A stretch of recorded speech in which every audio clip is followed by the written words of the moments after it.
ಇತ್ತೀಚೆಗೆ ಕರ್ನಾಟಕದ ಕಿರುತೆರೆ ಜೋಡಿ ಹಾಗೂ ಚಲನಚಿತ್ರ ಜೋಡಿ ಅಂತಲೂ ಕೂಡ ಹೇಳ್ಬೋದು. ಚಂದನ್ ಶೆಟ್ಟಿ ಹಾಗೂ ನಿವೇದಿತಾ ಗೌಡ ಇಬ್ಬರು ಕೂಡ ಡಿವೋರ್ಸನ್ನು ತಗೊಂಡ್ರು. ಸೊ ಇದರ ಬಗ್ಗೆ ನಿಮಗೆಲ್ರಿಗೂ ಗೊತ್ತು.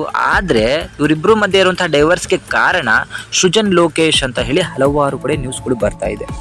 ಇದಕ್ಕೆ ಮೂಲ ಕಾರಣ ಏನಂತ ಹೇಳಿ ಯಾರಿಗೂ ಕೂಡ ಗೊತ್ತಿಲ್ಲ. ಆದರೆ ಟ್ರೋಲ್ ಪೇಜಸ್ಗಳು, ಮೇಮ್ಸ್ ಚಾನಲ್ಗಳು ಸೃಜನ್ ಲೋಕೇಶ್ ಅವ್ರನ್ನ ಬಳಸ್ಕೊಂಡು ಕೆಟ್ಟದಾಗಿ ಎಲ್ಲ ಕಡೆ ನ್ಯೂಸನ್ನು ಸ್ಪ್ರೆಡ್ಡನ್ನು ಮಾಡ್ತಿದ್ದಾರೆ. ಇಲ್ಲಿ ಇಂಪಾರ್ಟೆಂಟ್ ಆಗಿ ಈ ಥರ ಸುದ್ದಿ ಬರಲಿಕ್ಕೆ ಕಾರಣ ಅಂತ ಹೇಳಿದರೆ, ಇನ್ಸ್ಟಾಗ್ರಾಮಲ್ಲಿ ಸೃಜನ್ ಲೋಕೇಶ್ ಅವರು ಒಂದು ವಿಡಿಯೋನ ಅಪ್ಲೋಡ್ ಮಾಡಿದ್ರು.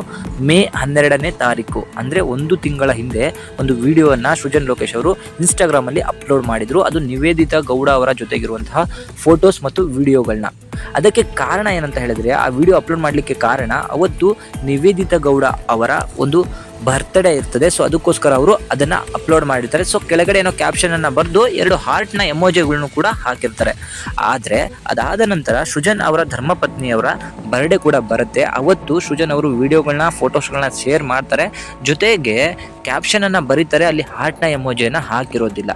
ಜೊತೆಗೆ ಸಾಂಗನ್ನು ಇವ್ರಿಗೆ ಬೇರೆ ಸಾಂಗು, ಅವ್ರಿಗೆ ಬೇರೆ ಸಾಂಗ್ನ ಅದರಲ್ಲಿ ಎಡಿಟ್ ಮಾಡಿಬಿಟ್ಟು ಹಾಕಿರ್ತಾರೆ.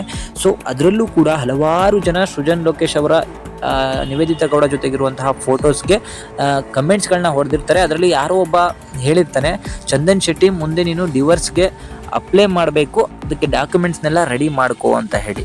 ಸೊ ಅದರಂತೆಯೇ ಕೂಡ ಇತ್ತೀಚಿನ ದಿನಗಳಲ್ಲಿ, ಅಂದರೆ ಆ ವಿಡಿಯೋ ಅಪ್ಲೋಡ್ ಮಾಡಿ 1 ತಿಂಗಳು ಕೂಡ ಆಗಿಲ್ಲ, ಅಷ್ಟರಲ್ಲಿ ಇವರಿಬ್ಬರು ಮಧ್ಯೆ ಒಂದು ಡೈವರ್ಸೇ ಆಗೋಗಿದೆ. ಸೊ ಅದನ್ನು ಮೂಲವಾಗಿ ಹಿಡ್ಕೊಂಡು ಟ್ರೋಲ್ ಪೇಜಸ್ ಆಗಿರ್ಬೋದು, ಮೇಮ್ಸ್ ಚಾನಲ್ಗಳಾಗಿರ್ಬೋದು, ಇವತ್ತು ಅವರಿಬ್ಬರು ದಾಂಪತ್ಯದಲ್ಲಿ ಬಿರುಕು ಬರಲಿಕ್ಕೆ ಸೃಜನ್ ಲೋಕೇಶ್ ಕಾರಣ ಅಂತ ಹೇಳಿ ಒಂದು ರೂಮರ್ಸ್, ಒಂದು ಸುಳ್ಳು ಸುದ್ದಿಯನ್ನು ಹಬ್ಬಿಸ್ತಾ ಇದ್ದಾರೆ. ಸೊ ಅದೇನೇ ಆಗಿರ್ಬೋದು, ವೈಯಕ್ತಿಕವಾಗಿ ಇಬ್ಬರು ಪರಸ್ಪರ ಒಪ್ಪಿಗೆ ಮೇರೆಗೆ ಡೈವರ್ಸನ್ನು ತಗೊಂಡ್ಮೇಲೆ ಅವರ ವೈಯಕ್ತಿಕ ವಿಚಾರಕ್ಕೆ ನಾವುಗಳು ಹೋಗಿ ಮೂಗು ತುರಿಸೋದು ಅಷ್ಟರ ಮಟ್ಟಿಗೆ ಸರಿಯಲ್ಲ. ಸೊ ಅವರು ಪರಸ್ಪರ ಒಪ್ಪಿಗೆ ತಗೊಂಡು ಯಾವುದೇ ಜೀವನಾಂಶನೂ ಬೇಡ ಅಂತ ಹೇಳಿ ನಿವೇದಿತಾ ಗೌಡ ಚಂದನ್ ಶೆಟ್ಟಿ ಅವ್ರನ್ನ ಬಿಟ್ಟು ಹೋಗಿದ್ದಾರೆ. ಸೊ ಸೃಜನ್ ಲೋಕೇಶ್ ಅವರಿಗೂ ಕೂಡ ಒಂದು ಸುಂದರವಾದ ಕುಟುಂಬ ಇದೆ. ಅವರ ಬಗ್ಗೆನೂ ನೀವು ಯೋಚನೆ ಮಾಡಿಬಿಟ್ಟು ಈ ಥರ ಒಂದು ನ್ಯೂಸ್ಗಳನ್ನ ಸ್ಪ್ರೆಡ್ ಮಾಡಬೇಕಾಗತ್ತೆ. ಸೊ ಬೇರೆಯವರ ಸಂಸಾರದಲ್ಲಿ ಹುಳಿಯಿಂದ ನಿಮಗೆ ಏನೂ ಸಿಗೋದಿಲ್ಲ. ದಯವಿಟ್ಟು ಈ ಥರ ಎಲ್ಲ ಕೆಟ್ಟ ಮೆಸೇಜ್ಗಳನ್ನ ಜನಗಳಿಗೆ ತಲುಪಿಸಬೇಡಿ. ಅವರವರ ವೈಯಕ್ತಿಕ ಜೀವನನ ಅವ್ರವ್ರು ನೋಡ್ಕೋತಾರೆ. ಯಾಕಂದರೆ ಇಬ್ಬರು ಕೂಡ ಮೆಚುರಿಟಿಯಲ್ಲಿ ಇದ್ದಾರೆ. ಸೊ ಅವ್ರಿಗೆ ಬೇಕಾದಂತಹ ಡಿಸಿಷನನ್ನು ಅವ್ರು ತಗೋಬೋದು.